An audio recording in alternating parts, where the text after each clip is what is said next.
Well, good evening, everybody. All the Chameleon Academy. We are back. Where's my hat? I don't have my hat. Anyway, wanted to say hello to everybody. Let's see. Welcome. Oh boy, we have all sorts of people here already. Thank you very much for showing up on this wonderful Tuesday.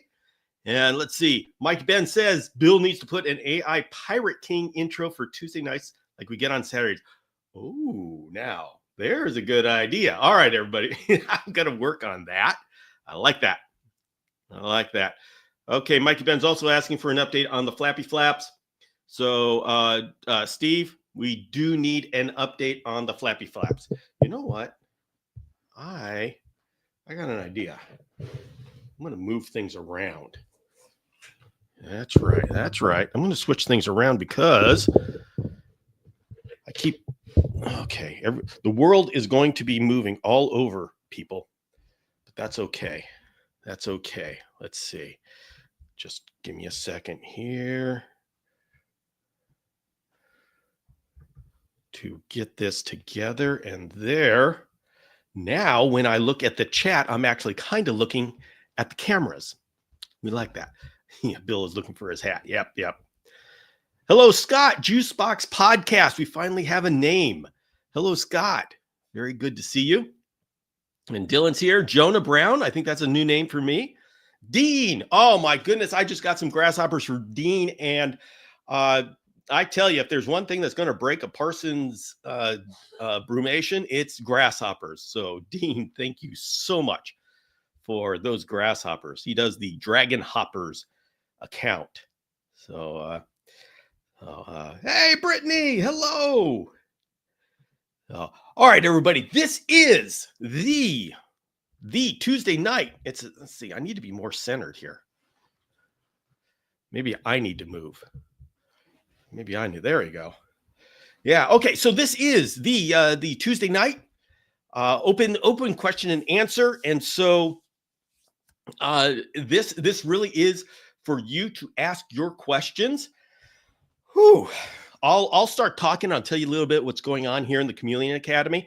But go ahead and put down your questions, and as soon as the questions come in, I'll start start answering questions. But you get me talking, I'll just keep talking, and so that'll be fine.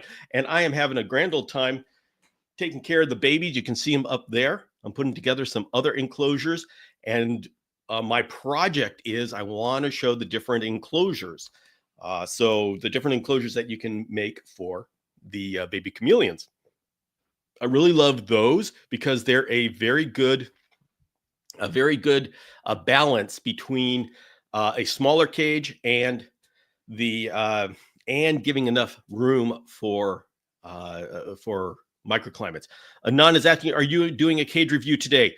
Aaron, that has become a big problem. For some reason, my Instagram app, and everybody, yes, this is on both YouTube and Instagram. The problem is that my Instagram app is not working properly. And every time I try to bring up a picture, it shuts down. And so for you are, Aaron has a cage review, and there's another cage review that I want to do. I'm just going to make a YouTube video on it. And so I'm sorry for the delay, but good old Instagram is just making things miserable for me. So I can't do it on the live, or else literally my entire live session shuts off. And that's what happens. Every now and then Instagram is just a pain in the butt. I love Instagram, but so I will get to that. I will get, and Aaron, I do want to do your cage. So I'm going to have to do it as a YouTube video, and I'll let you know. Dylan has a question. My dad's baby chameleon has a bump on the top of his nose. Do you know why? Well, maybe it's a Jackson's chameleon, and it has a bump. How old? These are the possibilities. First of all, chameleons have a little egg tooth, which they use to open the egg. Usually, we don't see that egg tooth. Maybe this time it was it is left. I don't know, depending upon how long it is since the baby has hatched. If it's a Jackson's chameleon, I mean, it could be a horn. So it really depends on what the bump is. There is always the possibility that it's a growth or it's a stuck shed or stuck something on the nose. So it could be a number of things. Um, yeah, well, those are your those are the options that come to my mind right now. So, how's the babies? Maybe so, maybe not on Bonjas. They are doing great. They are. There's three of them up there, and they're doing awesome.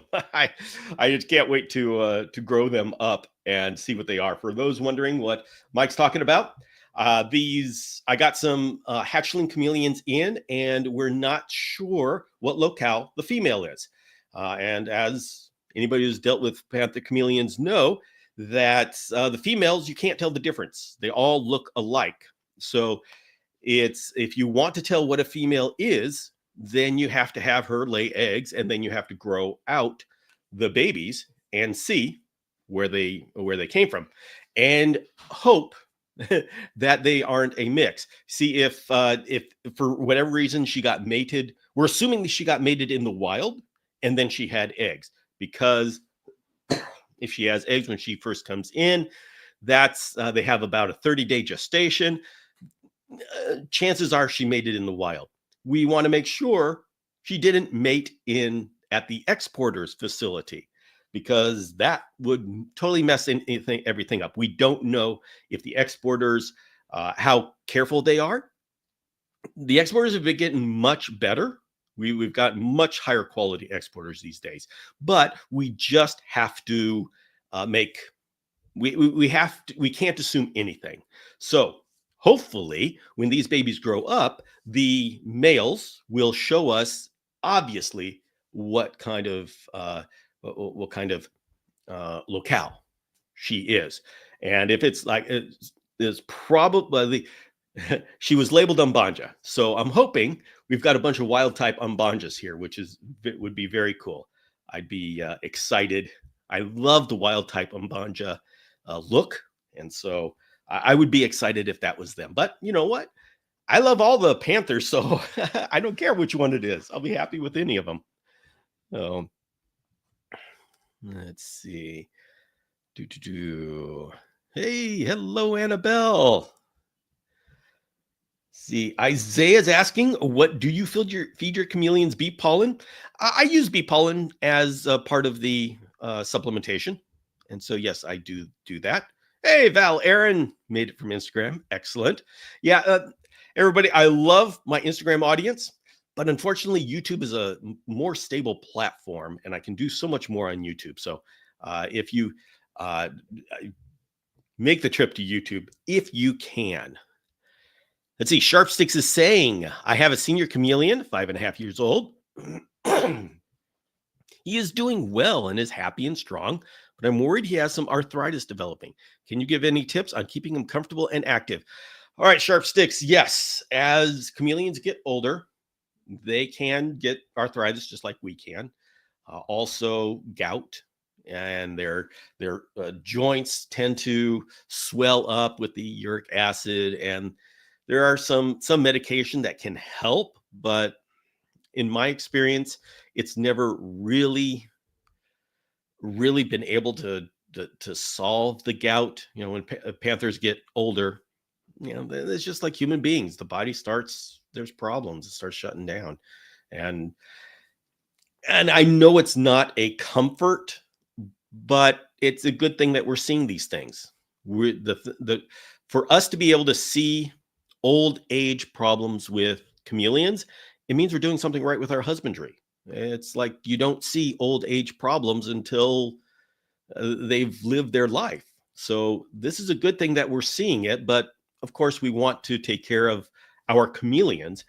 And so the best you can do is have like little bit wider diameter branches. You want him to be able to close his paw, his claw around the branch. If he's having trouble getting around the branch, maybe give just a little bit larger branches, not so much that he's splayed out, but you try to be more aware of what he's struggling to do.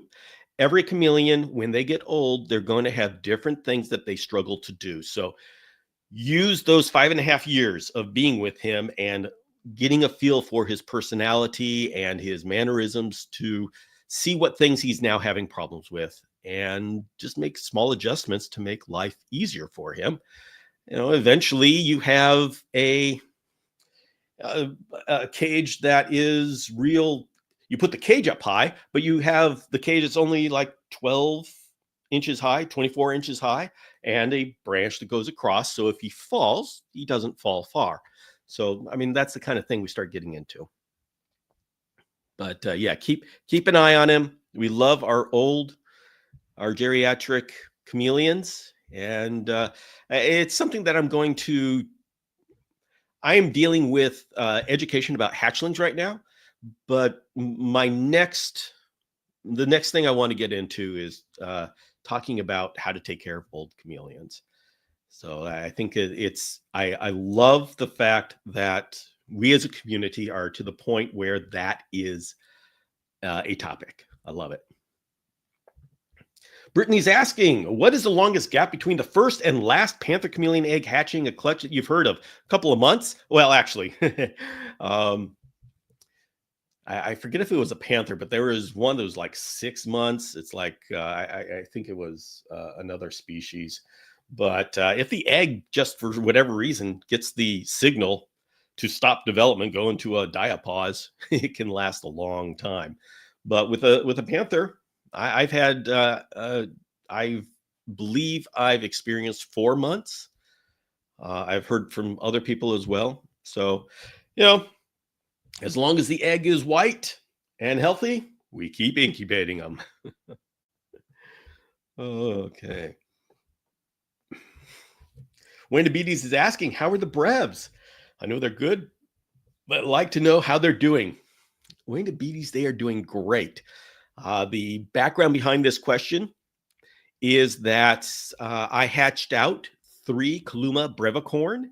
Steve Hefner had 2 Kaluma brevicorn, and we've been raising them up, and I just sent I had a male and 2 females. I sent the 2 females to Steve so he can continue the breeding program, and maybe we get F2 brevicorns, which would be excellent. So the females got to Steve safely.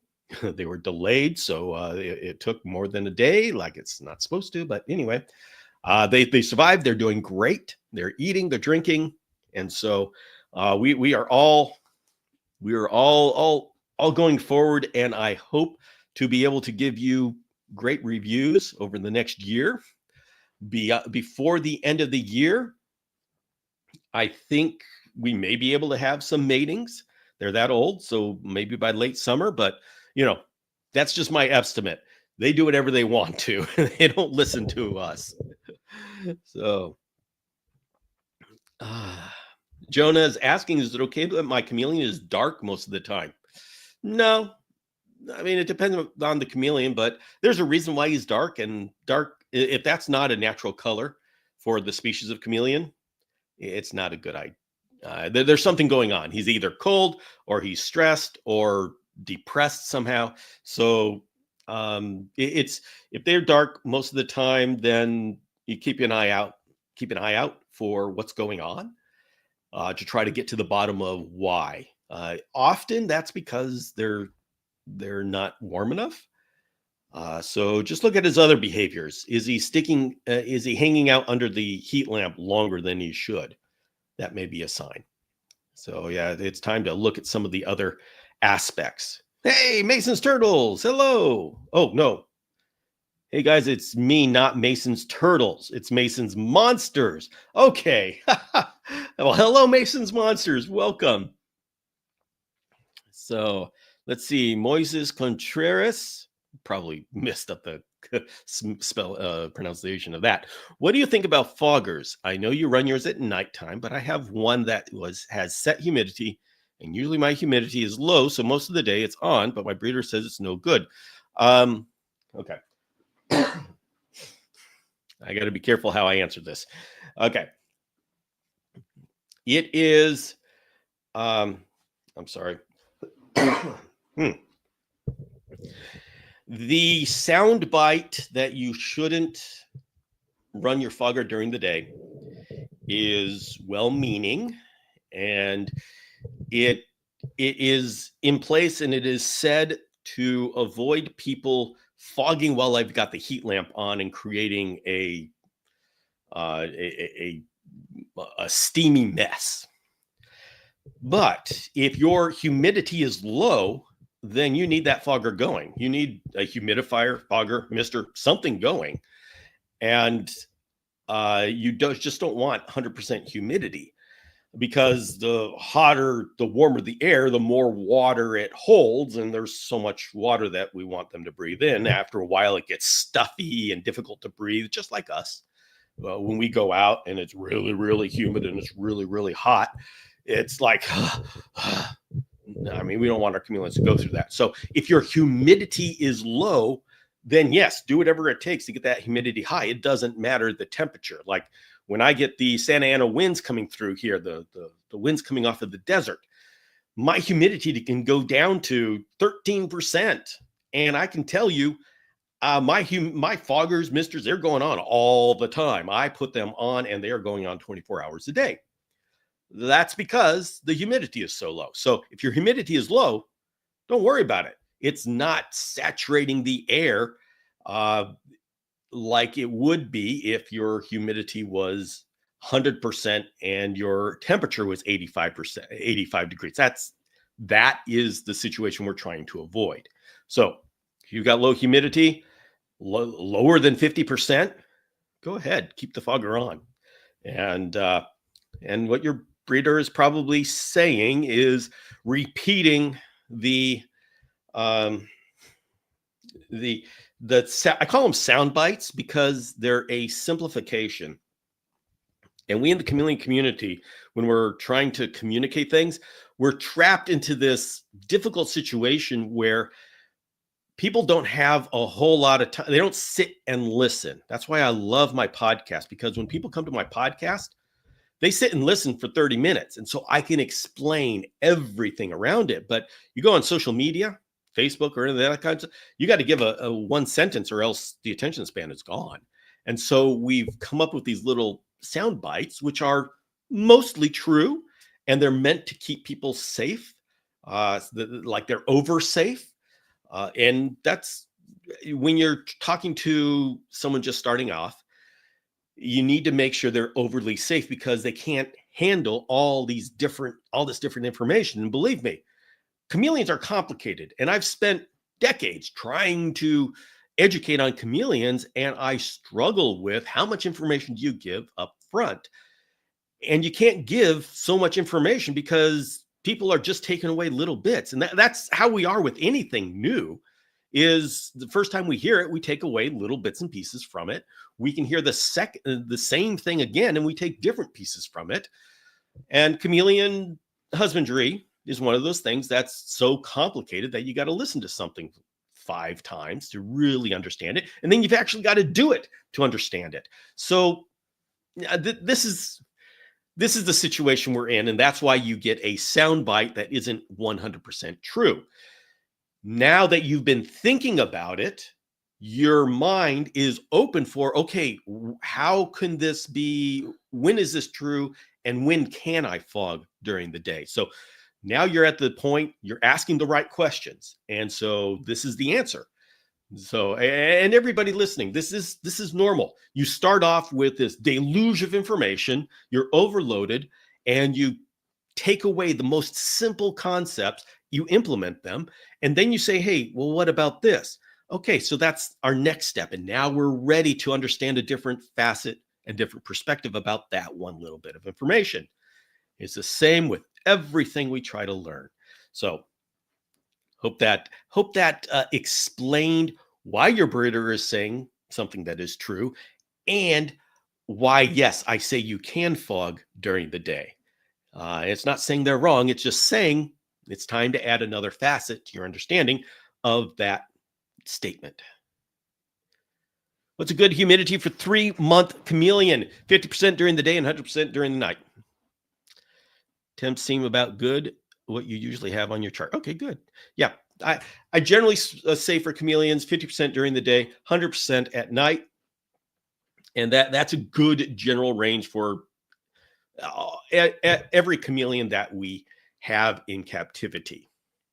Now, the dip during the day to 50%, that is because of our cages. We want our cages to dry out a little bit. We don't want them soaking wet. In the wild, chameleons have no problem having 80, 90% humidity during the day and 100% humidity at night. That's normal. That's a problem only because we try to keep them in cages. So this is another little facet to that. What you see on the care guides is that's not that dipping humidity during the day. That's for us. That's because we try to keep chameleons in a cage. It's not because the chameleons need that dip. So there's a little bit of insight to that. Mazerman, hello. All right. Hey, Mason's Monsters. Eric, thank you very much for the super sticker. Appreciate the support. Eric's always there for good support. Thank you. So, all right, Dylan's saying that little growth has grown. Well, it may be worth, if it's growing, and he's not Jackson's chameleon, it's not a chameleon like a helmeted chameleon, Honelli, then maybe it's time to go see a vet. So, yeah. Matthew King, I can see you here. Yay. Christopher is here. Hello. So,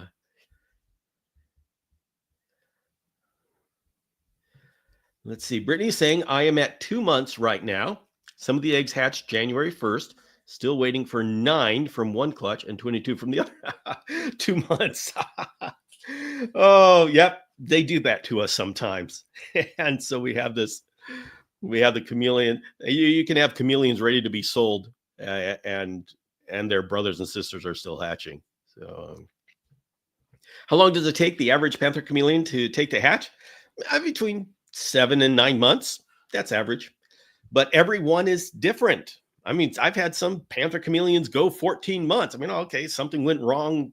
Some signal went wrong in incubation. And Aaron, I know you got an egg, so you have no idea what happened at the first half of that incubation or how it was transported. So there's so many things that could have happened with that egg. It doesn't mean that it's not going to hatch. It just means that the internal timing of that egg may be confused. And they may have, like panther chameleons don't have to be diapaused, but they can be diapaused, which means that there is a function within panther chameleon eggs that says, I will stop development. And they do this during the dry season. I will stop development so I can synchronize to the weather, so I hatch when the wet season starts. So we are confusing the egg with all of the different signals we give it, especially if it's been moved around, taken to a show, and all that kind of stuff. So there's nothing wrong with your egg. It just got confusing signals, and we just hang out and wait until, as long as it's white and healthy and it's not molded over, it's still good. And it will, we can expect that it will hatch. So let's see. What's a good gut loader for you recommend? Rapashi Bug Burger, I think it is for crickets. Oh, hey, Kazukuza! Japan's here. Hey. Excuse me, I'm getting over this cold. For crickets, I use sweet potatoes, carrots, some grain. I like we have different cricket mashes and cricket mixes. I use one of those. I do try Bug Burger, although I find my crickets don't eat it as much. I don't know what's up. I give it to them anyways. Give everybody. So, and I just give a variety of things. How do you get an accurate temperature reading for your basking spot? You put a temperature probe kind of in the middle of the air, and that'll give you a basic idea. But then anybody who tries it says, oh, wait a minute. As it sits there and it absorbs the heat, the temperature probe goes up. So what I do, I have to give numbers in the care guide, just because that's the only way to really put together a care guide. But the way I really do it is I put my hand under the heat lamp where the chameleon is going to be. And if it's a gentle heat, if it's a gentle heat, I'm okay with it. If it starts to get really hot and uncomfortable, then I say, okay, I'm not going to do it. That's too much. Now, when I explain it that way, people generally go, wait a minute, that's too subjective. And it is totally subjective.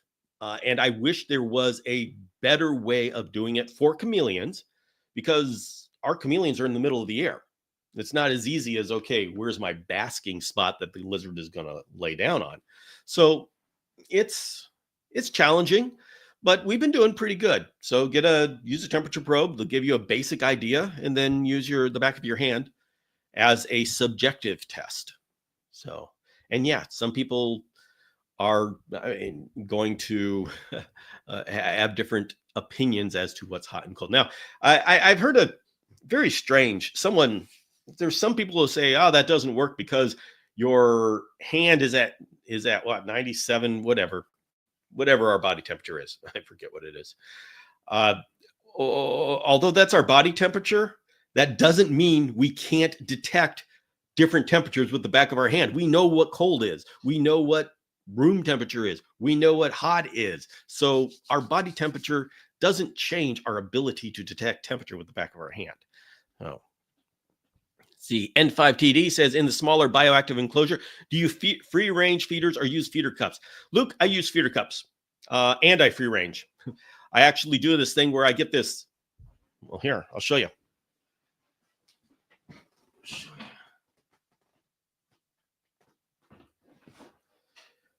I do a cup like this, fill of fruit, and I put fruit flies, and they hang out on the fruit. So it's like they're in a cup, but they're free range, but they don't want to go anywhere because they like the fruit.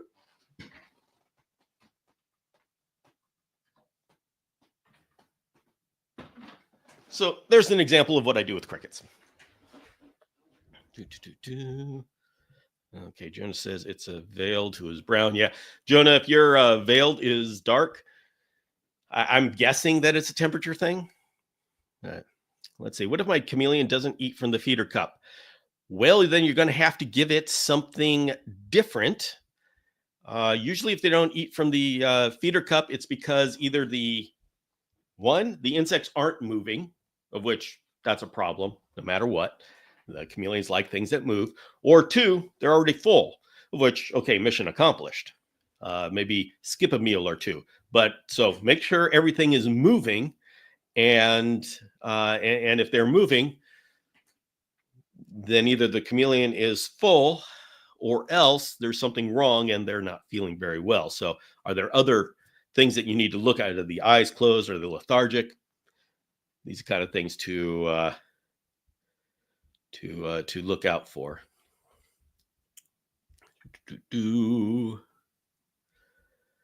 So, all right.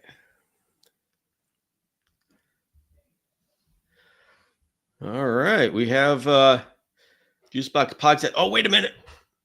Juicebox Podcast. You told us your name. Is it Scott? Do I remember it right? That being Scott? I'm going to go back and looking at the chat. Scott, yes. I was able to completely stop a thrip outbreak with ladybugs and I don't know what Nocilius californicus mites. Okay, so it's a special kind of mite, and it worked. Oh, that is great news. That is great news. So let's see. Yeah, when I had gnats, fungus gnats, I used a pinguicula, a butterwort plant, and boy, it just ate everything up. So, let's see. Moises Contreras, do you do calls? Don't mind paying you if you mind checking my enclosure when you have time, and how I run everything and what you recommend and don't. I am putting together a a video on that where I'm doing some cage reviews. And so if you want to send your cage and you're okay with me doing it publicly, then I will do a cage review and I will put it on a YouTube video. And of course, I'll send you the link. And I'm always encouraging. I do not make fun of people. I of course say it like it is. So please don't get your feelings hurt. Well, if you do, well, I've heard a lot of feelings before, but I don't try to. I'm not meaning to be mean. So you can send it to bill@chameleonacademy.com. That's my email address. It should be easy to remember. And send your cages, lots of pictures of your cage, your chameleon, your lights, your supplementation, your hydration. Just explain everything. And I will, assuming it's going to be useful for people. I mean, there are some times where it's just not useful for people, and I'll just let you know. But usually, yeah, what you do would be helpful to anybody else. But I'm just saying I'm not making any commitments. But send it, and I'll take a look at it. Hey, wild horses, Eliza Ann. Very good to see you. Excuse me. Boy, this just start. Yes, well, this just starts because I'm now talking a lot. What's in the enclosures behind you? A video would be fine. Yeah, video would be fine. Video could be fine. N5TD, baby panther chameleons. And we don't know which locale. That's why I have them.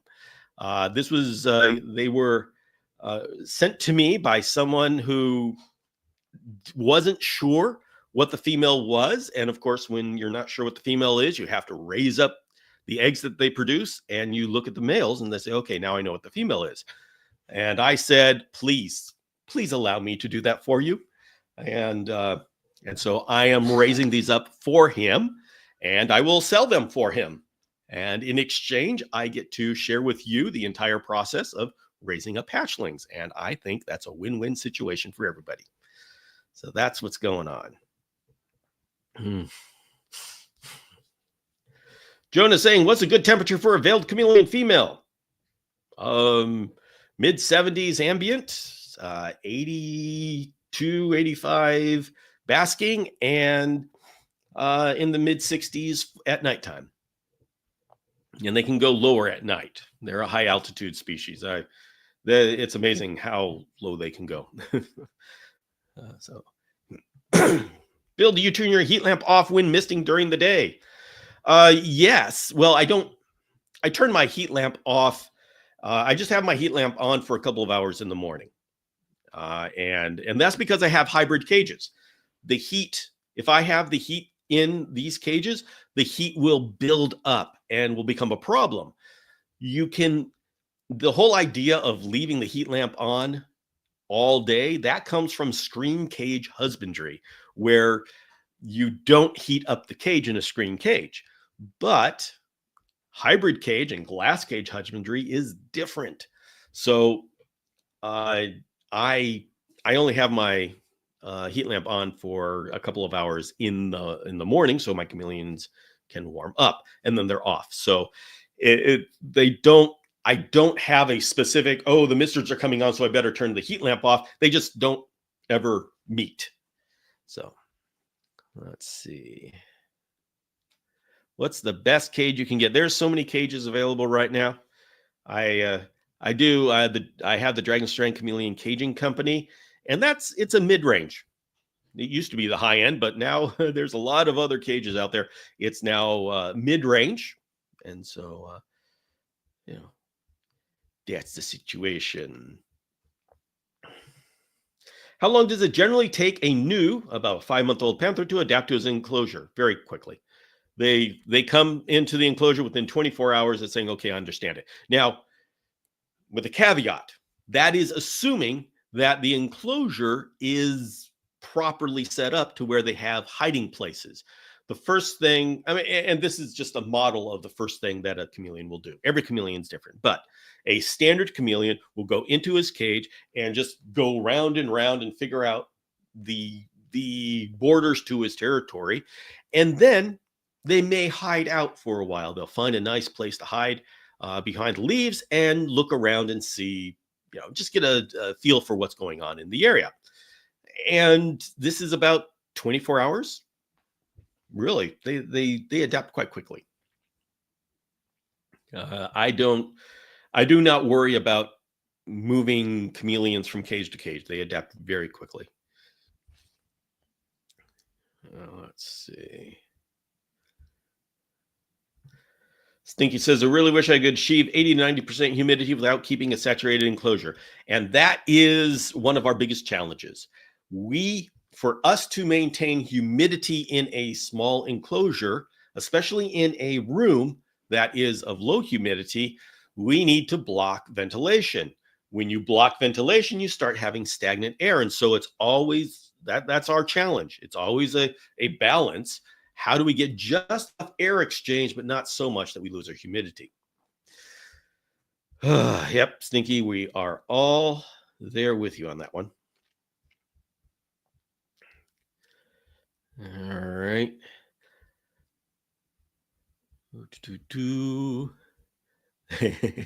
Yeah. Oh, I'm now to the chats where Kazukuza came onto YouTube. Everybody's excited. we love it when Japan shows up. Where's James? His alarm not go off? Yeah, what the heck? James, what's going on? Someone text him. Say, James, wake up. Stephanie says, I have a large Hoya collection. They are prone to flat mites, which are hard to see until they've start to do damage. Hoya, everybody know what Hoya is? Hoya is called the waxy plant. I love Hoya because the leaves are thick and it's waxy because it's kind of like protected leaves. They do really well in the area, not under the heat lamp, but in that area because they don't desiccate as easily as like pothos. So that's why I love I love Hoya so much.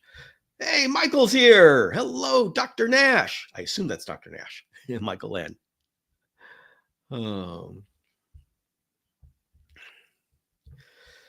Bill, did you solve your aphid issue in the enclosure or did you have to pull the plants? I'm dealing with aphids. I just pulled out the plants and tree.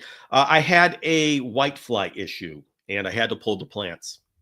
And I couldn't get rid of them. So I had to pull the plants.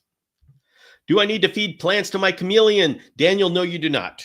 Yes, veiled chameleons are known to take bites out of plants, but they don't need it. I know that there's a whole group, a bunch of this idea that veiled chameleons need greens. That's not true. They don't need it. They are insectivores.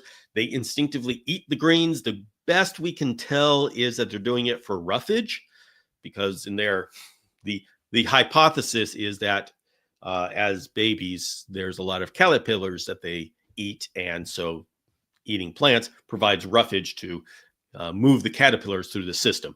And that hypothesis comes from Peter Nechas. And the reason why I consider him an authority on this particular subject is because he is the one who went to Yemen and I think 30 times because his father used to work there as a doctor. And so he got to go visit his father and see veiled chameleons at the same time. This is before the Civil War came in. So he had this is why in this case, we're talking about veiled chameleons. He is like such a golden source of information because he's been there in the wet season, the dry season, and multiple times. So we are lucky to have that. And I fear that we're not going to get another perspective. It'd be great to get more perspectives. Maybe more perspectives will help us understand veiled chameleons more, but we're not going to get more perspectives until they stop the Civil War over there. And it's been going on for a while and it doesn't look like it's stopping. So at least we have what Peter has brought back to us at this point.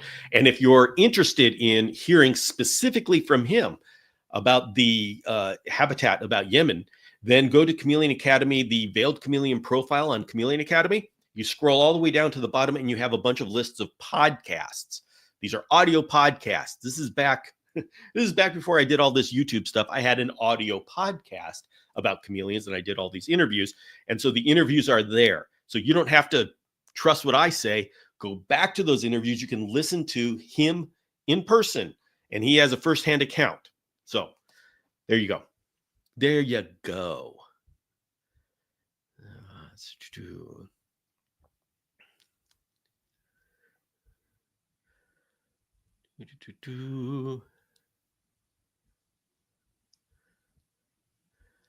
All right. Also, the back of the hand is typically not the same temperature as the core body temperature. Yeah, yeah. It was painful trying to hear people say, "No, you can't detect temperatures with your hand." Yeah, you can. Oh, what kind of fruit flies do you use? I use Melanogaster as well as Hydei, as well as wild fruit flies. And so I breed them all. Well, okay. Wild fruit flies, I let them come in on their own. I have the fruit cup and I just open the door, let them come in. So let's see. What's your toughest challenge so far in all your years of being a keeper? That's a good question. So far I'm having challenges getting my shamrock chameleons to mate and get fertile eggs out of them. I've gotten some matings, but no.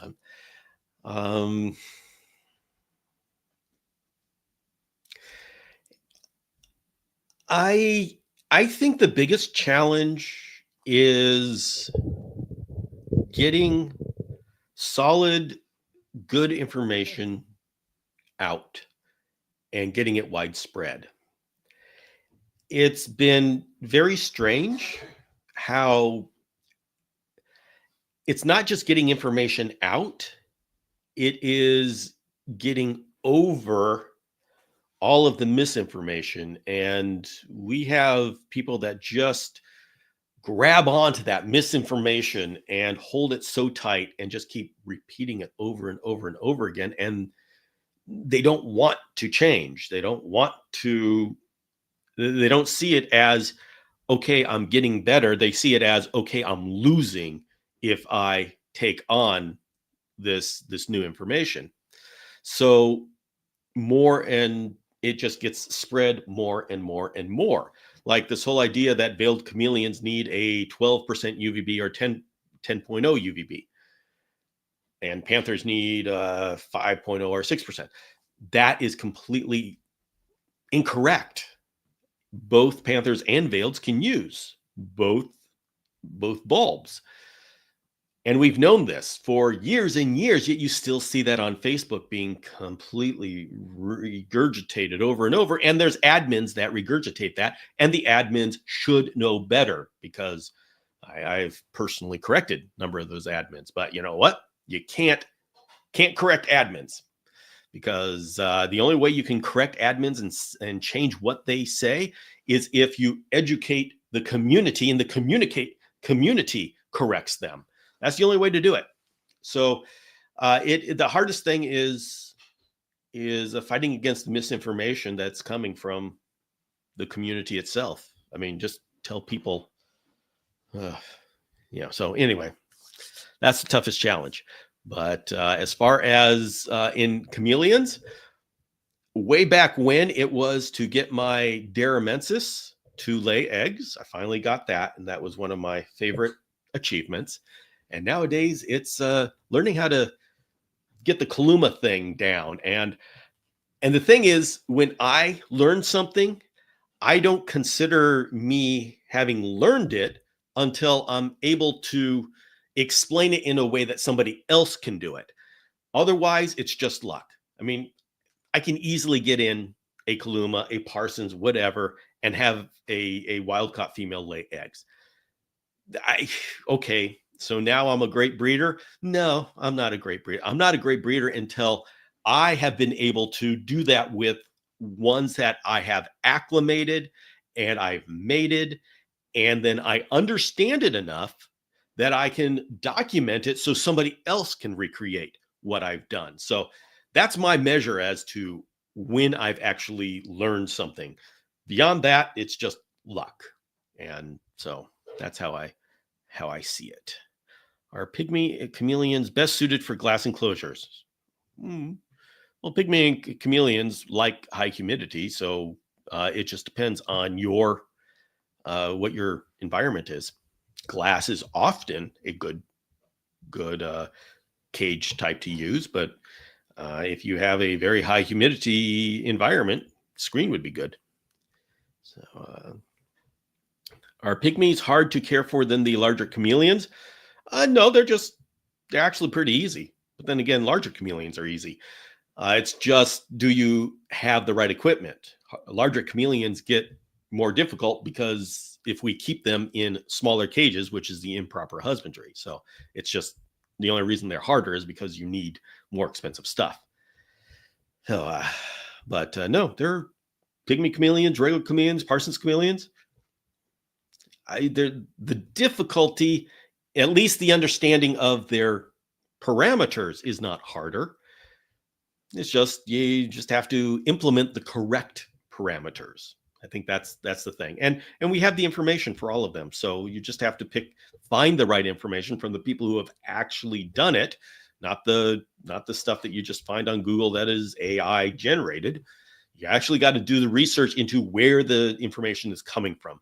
Make sure no matter when you go on Google, wherever you go, even the forums, the Facebook, the Reddit, all these things, you will get people who are excited to share information with you.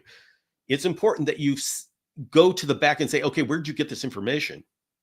Do you actually keep this chameleon? Do you actually breed this chameleon, or are you repeating it? And I wouldn't be rude about it or challenging everyone. Just in the back of your mind, research where the information is coming from. If I do a Google search right now for anything on chameleons, the first 10, depending upon the terms that I use, generally speaking, how do I take care of a chameleon? Within the first 10 results, many of them are written by marketing teams or AI, or they're just big websites that just aggregate data and they don't care if it's right or not. They're doing it so they can get Google ads.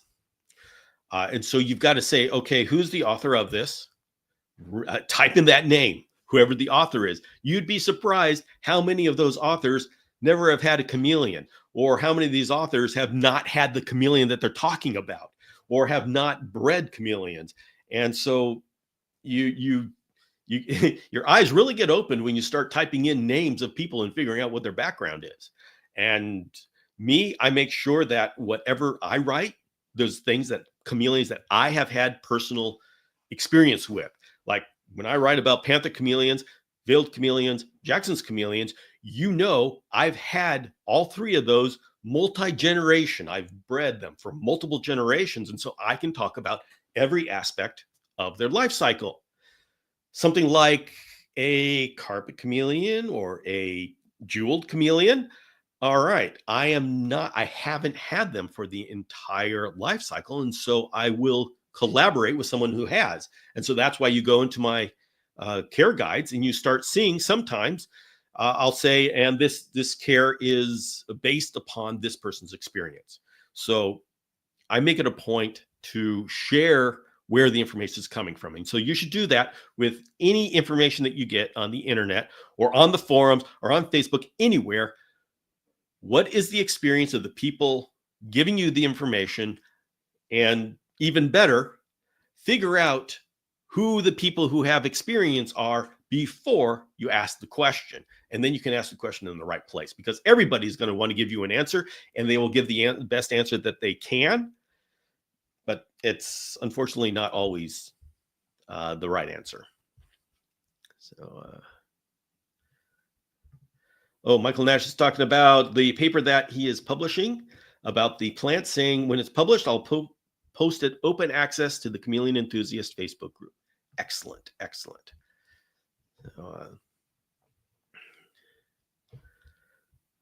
All right. Let's see. Okay, I'm going to catch up with the chat here. Give me a second. Hello, intermission. I'm really, let's see. Robert's channel. Hey, Bill, what would you say a Jackson's Chameleon needs for a nighttime drop? I know the lower better, but what would be the minimum? Or in this case, you're asking the maximum. I would say in the mid 60s. That would be a good target. And obviously I can't give you an exact number because we don't know the exact number. But I would say mid 60s. That's my estimate as to the highest I would feel comfortable going on long term. So Amy's Reptile Adventures. Hello, welcome. All right. Carpet chameleons. Yes, Venus and Nova. Carpet chameleons are wonderful. We're going to be talking about carpet chameleons in the near future. So, I am to the point in the chat where they're talking about Hoyas. I am so far behind. All right, everybody. If I have not answered your question, please understand I am so far behind in the chat because of all my talking. So be patient with me. Be patient.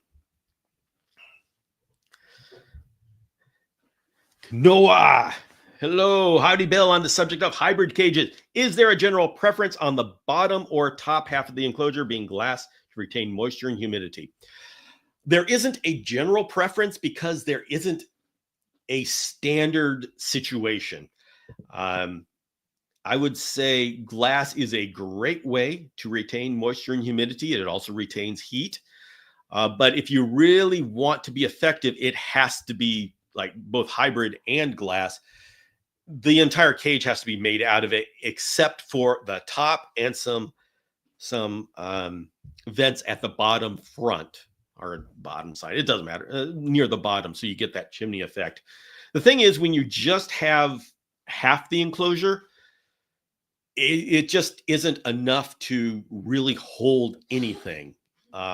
It may hold some humidity in a very local area, but generally, I mean, you can't even get if I get a hybrid cage, like with Dragon Strand, I used to offer a hybrid cage where the whole front was screen and top, and then the three sides, the back and two sides, were PVC. That was a hybrid cage that was effective in allowing you to mist as much as you want, and it would protect the walls and furniture from the mist overspray. So that was the effectiveness of that hybrid cage. It was a good design.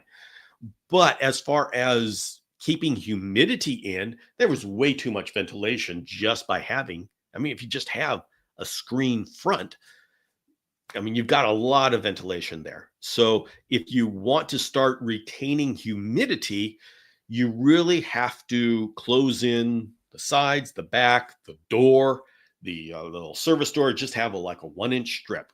So that produces chimney effect, which circulates air. But you have, let's see, humidity. So say if I did some like a glass walls on the bottom, that may be a great way to have a bioactive cage because it will retain humidity down low. And so I could see some value in that if it was the lower half. But to create, like, raise humidity just a little bit in the entire cage, you really have to close in almost the entire cage. That's just, I mean, I've experimented with it, and I just found it's very binary. You either have it or you don't. If you go halfway, you don't get half. It's not linear. You don't get half the retention if you only go halfway. All right. Let's see. Have you tried playing some Marvin Gaye for them to do the? I will try anything at this point. But he's talking about my Shamrock Chameleons, which are trying to get them to mate. What I've done, to let you know, is this year I put them through a brumation, meaning I expose them to low temperatures. They're still in brumation. They just eat every now and then. But when spring comes in a couple of months, then they will come out of brumation, and I'm going to see if that is the trigger. That do they come out and all of a sudden they're ready to mate? And if this is the case, then I'll have a lot of mating. If that's not the case, well, then I'll have another year of learning. So, and I know other people have done Kaluma before, but nobody's really tried it consistently and put together a guide as to how to do it, and that's really what I am doing. And so once I figure it out, you all will be able to do it. And that's how I measure my success. My success is not if I can pull it off, it's if you can pull it off by reading or watching or listening to the content I create. So we'll see if I can get my Illuminati to be a successful breeding the Shamrock Chameleons. That's where we're going. So, all right, let's see. Okay, I'm going through all of the chats trying to catch up. Okay, everybody's talking about a Hoya flower. Those are a waxy plant. They're beautiful. They're beautiful. I really love them. There's a lot of Hoyas too.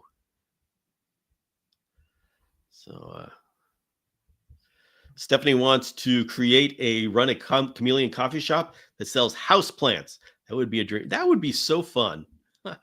In my coffee shops around here, they do sell plants, but we need a chameleon coffee shop. See, Dr. Nash is saying, check out the podcast episode on pygmy chameleons if interested. Yes, I've done some interviews with Michael Nash, and you can get some great information there for the little small chameleons. Should be able to offer some Brachysia theli. Again, excellent. Yeah, Michael's got some really cool stuff coming up. See, Ryan Ball is saying, I had a question about my chameleon. I just got him 2 weeks ago, and I can't seem to get him to stop crawling on my mesh all the way to the top close to the UVB light. How can I stop that? Okay. It all depends on why he's crawling. You just got him 2 weeks ago. He may not be comfortable with the cage, and I haven't seen the cage. So I'm just going to, and for everybody's benefit, I'm just going to list off the top reasons why a chameleon may not feel comfortable with their cage when you first put them in. Usually, I would say it has to do with security. They don't feel secure in that cage. And by the way, them going all around the cage and exploring for the first 24 hours or even 48 hours, that's normal. So we're not talking about that. Ryan is saying it's been 2 weeks. So we are well into the time where we're saying, okay, what's going on? So either they're insecure, meaning there isn't enough plant cover in the cage to where they can hide their body. And remember, if you've got a screen cage, it sounds like it does, the chameleon can see in all directions. And so having plants where they can hide behind when you're looking through the front of the cage, that doesn't mean the chameleon feels safe for the sides of the cage and the back of the cage. So you've got to put your mind into how the chameleon views things from inside the cage. It could be because the cage is down on the floor. Chameleons like to be high up. That's their security. Maybe it's too low. If the chameleon's perching branch is below your head, try raising you don't need a taller cage. You just need to put the cage on top of a dresser or something to give it that sense of height. It could be that your cage is perfect, but the chameleon sees something on the other side of the room that it says, okay, the grass is green. I'd rather be there. I mean, what's on the other side of the room? So you just consider, once again, what's the chameleon looking at? It could be that the chameleon is feeling insecure in that location because there's something that it feels threatened by. Is there a dog that runs around the cage, a cat that sits on top of the cage, a parrot that the chameleon can see, a ceiling fan above the chameleon because they don't like ceiling fans? So think, is there something around the chameleon that they could feel threatened by?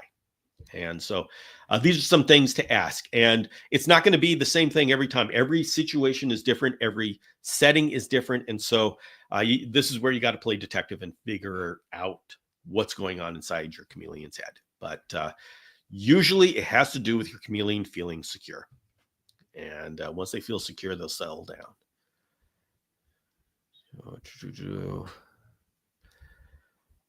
All right, everybody. I am trying to get through. I'm trying to get through the chat. I see I am hitting the hour mark here, so I've been doing a lot of talking.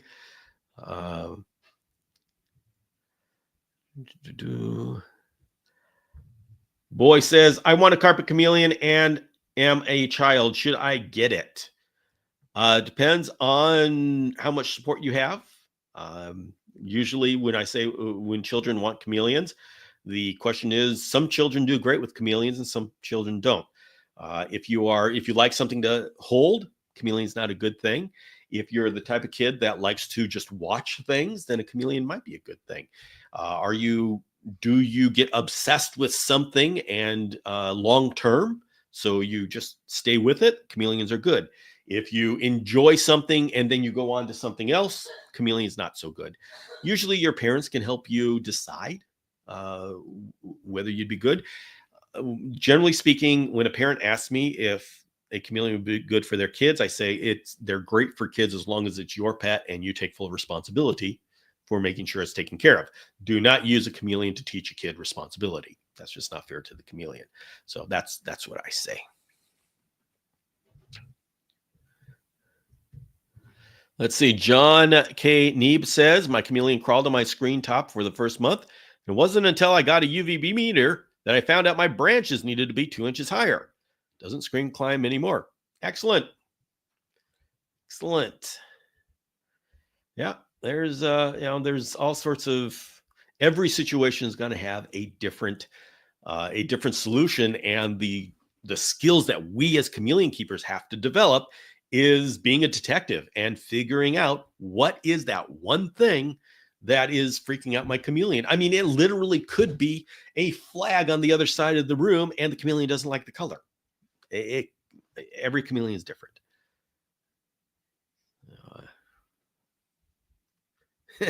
Nate's asking, oh, is that airflow chimney effect video still on the list for future video subjects to demonstrate with those airflow smoke? Yes. Every time I see my little smoke thing, I think of you and I think, oh, I got to make that video because I want to see it as well. Yeah. So, all right. All right. Jason would love a chameleon coffee shop with RC dump trucks and digging trucks like Caterpillar. Just saw that recently without the chameleons. Okay.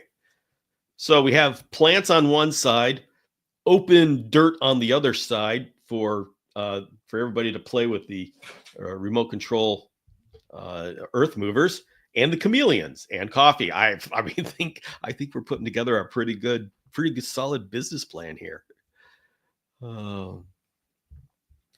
Besides fruit flies, which feeder insects do you breed, and could we get a short tour of your feeder breeder setup? I only breed fruit flies, and bean beetles. That's really all I breed. I buy my dubia, I buy my crickets, I buy my superworms. I love breeding my feeders. I just don't have the time to do it. Everything you got to keep the cage clean, and it's bringing everybody out of the enclosure and then putting them into a clean enclosure. It's a lot of work. I've done it before. It's a lot of fun, but yeah, right now I don't have the time to breed it. So at this point, I buy everything except fruit flies and bean beetles. So, see, Mr. Poor 7X, I have a question. In the country I live, I couldn't find any Repticon or Arcadia UVB T5 lights. Are there any alternative? Live in Thailand, by the way. I do not know what's available in Thailand. The alternative would be natural sunlight if you don't have the artificial lights. And unfortunately, they're specialty bulbs, and so you'd have to figure out a way to get those specialty bulbs in. Or Exoterra is going to be coming out with a T5 light in a couple of weeks, at least here in the States. So yeah, you gotta get creative, figuring out how to bring them in. You may need a special shipment come in. Bill, what's the longest time between a fertile clutch and the next retained clutch with standard? It's up to the female. I mean, that's it's up to the female. There is no standard time. I've had them do a month apart. I've had them do a number of months apart. So, and Renee needs a corner to sell jewelry. We've got quite the coffee shop going here. I like it. That's her. Dubias, are they easy to breed? Yes, they are easy to breed, but it's a lot. It takes time for maintenance. So yes, they are easy to breed. You just need to maintain them. A lot of these things are easy to breed, but the time to maintain them, you can't just throw them in a box and expect it to work. You got to take care of them just like everything else we do. So, any tips on keeping crickets alive? Yeah, feed them and keep them clean. That's the biggest thing with crickets. If they are not in sanitary conditions, they will die, and the dead bodies create unsanitary conditions. If you keep your cricket bin clean of dead bodies and keep them fed with nutritious food, you can easily keep crickets. They're a lot of work, but they're easy to keep and breed. So, didn't realize chameleons can eat beanballs. Yes, they are great supplementation for baby chameleons. Why children chameleons always bite instead of eating with their tongue? So we're talking about baby chameleons bite instead of eating with their tongue. That is not normal. Baby chameleons should eat with their tongue. So there's something going on there. It may be a deficiency, a vitamin deficiency. So, but yeah, there's something not right. Hatchling chameleons should use their tongue. So, all right. Hello, Theo Bouty. Welcome. Well, everybody, we are coming to the end of today. If you have any last questions, put them in the chat. And the next time I am going to be live on Saturday, but they will be only on YouTube. And we have another sponsor on Saturday. Yeah. So, and by the way, everybody, if you would like to, on the Saturday show, I do have sponsors. If you would like to be a sponsor on the Saturday show, then send me an email and we'll talk rates and all that kind of stuff. But that's a way to, number one, get your whatever business you have, get it out to the chameleon community. And it's a way to support my efforts here. So it's like a win-win, hopefully. So we keep this going, and you get to a very dedicated chameleon audience. So if you have a chameleon-focused business, please talk to me about sponsoring a show. And when you're sponsored, it means that I spend a minute or two, couple minutes. We just talk about your product, and I talk about your product to everybody else. And every product would have a different way of presenting it. So let me know. Send an email to bill@chameleonacademy.com. If you are interested. Let's see. Intermission is getting a solar meter coming tomorrow. Guys, you know what? I just figured out it's going to take about $120, $150 to, I got a quote for calibrating a solar meter. And it's like, it's almost as expensive as buying a new one. Yikes. So, all right. And Mikey Ben says, please smash the like button to show love. Yes, everybody. If you can, to support this outreach, at the very least, hit the subscribe or the subscribe button and hit the like button. Even though, I mean, that really helps the channel and lets YouTube know to bring people here. So, all right. And Val Aaron says, I have a feeder run cup from a couple of lives ago on the way. Oh, you got one of the Neymar's feeders, just like I've got in those cages up there. Excellent, excellent. So Nate says, I use my Neymar's feeders. They are rad. I'm enjoying them. Yes. How much time do you usually spend maintaining your carpet, Chameleon? Sorry. Every chameleon is pretty much the same. The important thing is you set it up right the first time. And that's the most challenging thing about chameleons is it's expensive to set it up with the misting system and the UVB lights and the cage and all of that. So it's expensive right up front.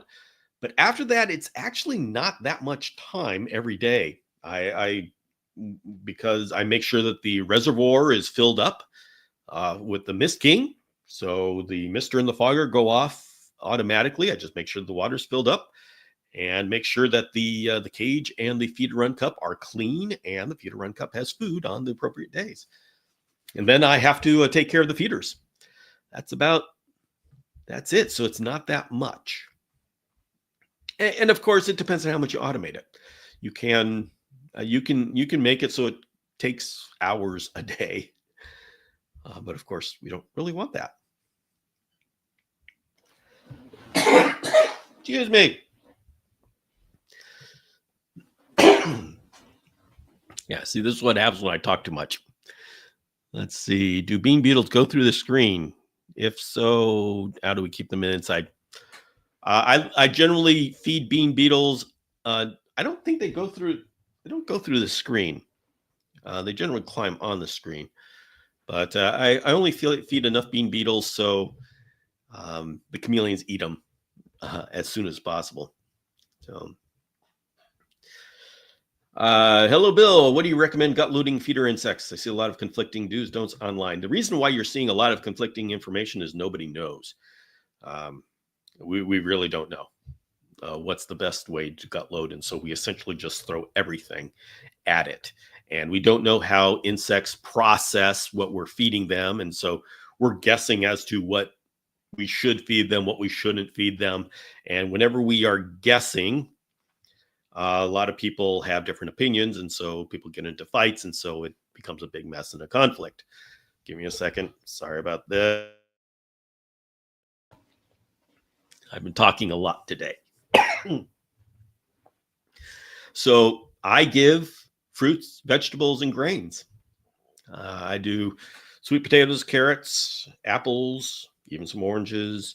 In it, some of this cricket powders that they have, commercial cricket powders, and sometimes some bee pollen, and sometimes some Rapashi bug burger.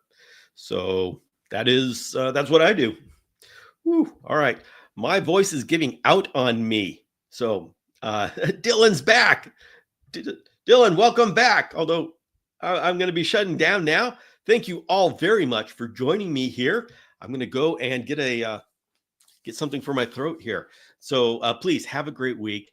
I don't know that I'm going to have a video on Friday. I'm still working on my day job. I tell you, these day jobs, they just get in the way of things, don't they? So probably not a video on Friday. But next week, I should be able to have a Friday video, but I will be here for Saturday. So join me on Saturday at 12 noon Pacific, and I will see you then. Have a great week. Oh, I'm French. The time is 3:00 in the evening. Hello, Theo Bauti. Very good to have you. I'm glad to see we have somebody from France. We have somebody from Japan and France. I love it. Welcome. Glad you're here. So everybody just remember that the Saturday show is on YouTube. And I show things on the screen there. And so it needs to be on YouTube because YouTube allows me to do more stuff. So Bill never answered my question. That's because I don't like you, Jason. Which question was that? Biggest investments, Jason. I don't know. Okay. I am missing your question. I am sorry. So, longest time between fertile clutch and retained you have seen. I haven't kept track. I really, yeah, that's the honest truth. I haven't kept track of how long it's been between retained clutch. For a panther chameleon, it isn't that long. It's generally months. With Jackson's Chameleon, it could be a year. But that is the best that I can do as far as an answer. Dylan says, I would fall asleep to cricket sounds. Dylan, I hate cricket chirping. It drives me crazy, but some people love it. So you are blessed. You are blessed. But when I hear a cricket chirping at 2 a.m. in the morning behind the dresser, oh, I am up and I am having to track down that cricket. That's just the way of it. Okay. All right. Yeah, Jason's got it. Only if camping. I agree. All right, everybody. I'm going to go get something for this throat. I will see you all on Saturday. Thank you for making this Tuesday night a great night, because it's always fun being with my Chameleon community. Okay. See you all later.